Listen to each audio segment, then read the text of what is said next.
Platão e a alegoria da caverna. Provavelmente você já deve ter ouvido falar dessa famosa alegoria. Mas e aí, você sabe o que ela quer dizer? Se liga aí. E aí, se liga aí, fica muito junto. Então, tá? Então tá. Platão é um filósofo que vai viver lá no século V, em Atenas, a principal cidade grega na época. Então quem foi Platão? Platão, ele foi discípulo de um sujeito chamado Sócrates e também foi professor de um outro cara famoso chamado Aristóteles. E aí o que o Platão fazia? O que ele falava aí que repercutiu tanto? O Platão, ele vai discutir sobre vários temas importantes para a filosofia. Uma série desses temas ainda hoje são relevantes para a nossa realidade. A gente vai se ater aqui então ao tema discutido na alegoria da caverna, que é a ideia da verdade. Então o que vai discutir o tal do mito da caverna? O mito da caverna, ele vai aparecer dentro de uma obra, particularmente no livro 7 dessa obra, chamada A República.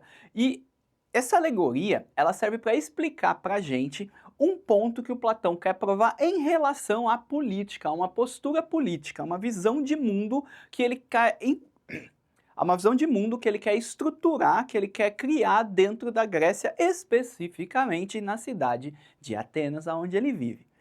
Então, ó, pega a visão. O que é uma alegoria? Para que serve uma alegoria? A alegoria é uma historinha, eu vou contar algo, eu vou criar algo fantástico, fantasioso para demonstrar o meu ponto. Por que Platão usa uma alegoria?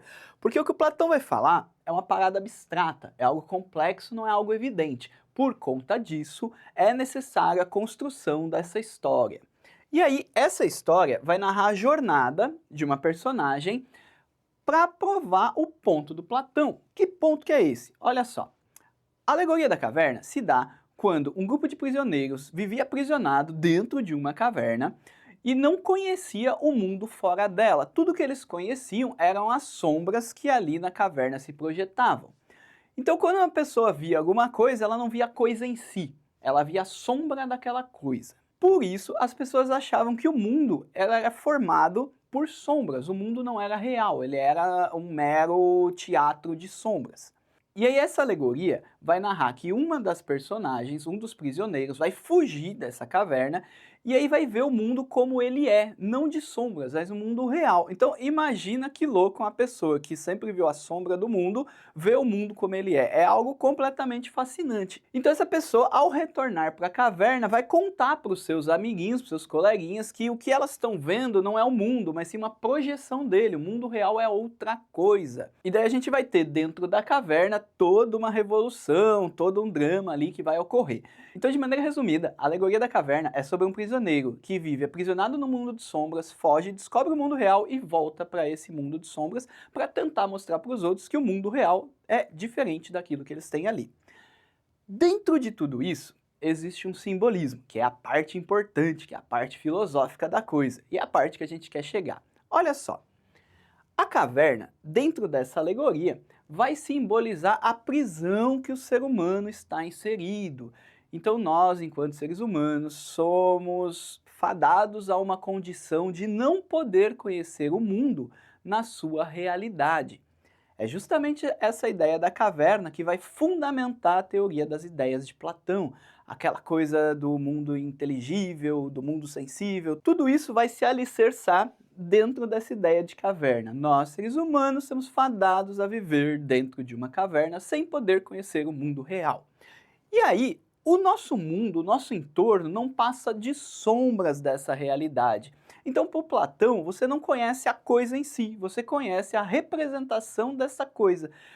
No exemplo prático, pensemos assim, você não vai conhecer, por exemplo, a capivara, você vai conhecer a representação do que é uma capivara aqui, porque existe uma capivara real em algum lugar que eu não consigo acessar.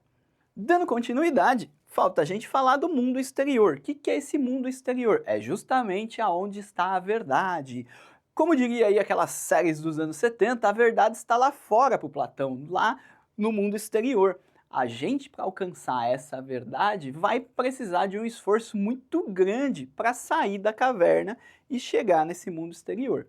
E para finalizar aí nosso simbolismo, falta a luz do sol, que é aquela que vai cegar o cara que fugiu da caverna, né? Vai iluminar e trazer todo o conhecimento. A ideia da luz do sol, na visão platônica, a gente pode enxergar ela como a filosofia. O Platão, ele é um defensor da filosofia, e ele vai justamente dizer que para eu acessar a verdade, para eu chegar nesse mundo exterior, eu preciso ativamente da filosofia. Tá, mas o que isso tudo tem a ver com política? A gente falou que isso está dentro de uma obra que fala de política. Caverna, sol, filosofia, não pegou a visão? Olha só, o Platão está propondo, lá no livro A República, um governo no qual os filósofos seriam os detentores de todo o poder político. E aí ele está usando a alegoria da caverna para justificar que somente uma pessoa que conhece a filosofia, isso é, somente ele, um filósofo, seria capaz aí de compreender o mundo exterior e tomar as decisões por aquilo que elas são, não por aquilo que elas parecem ser. Então Platão está aí vendendo, né, o peixe dele para impor dentro da Grécia, especificamente dentro da polis ateniense, uma visão de mundo monárquica na qual os filósofos deteriam o topo dessa hierarquia.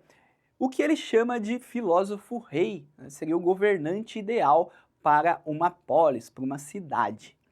Bom, o Platão não conseguiu emplacar essa ideia não, ele não se tornou um rei filósofo, pelo contrário, mas as ideias deles perduraram, serviram aí de base, serviram de fundamento para várias outras teorias políticas vindouras, inclusive aquelas de Aristóteles, pupilo de Platão. Eu vou ficando por aqui, espero você ter compreendido um pouco do que é essa alegoria da caverna, não esquece de se inscrever no canal e tchau!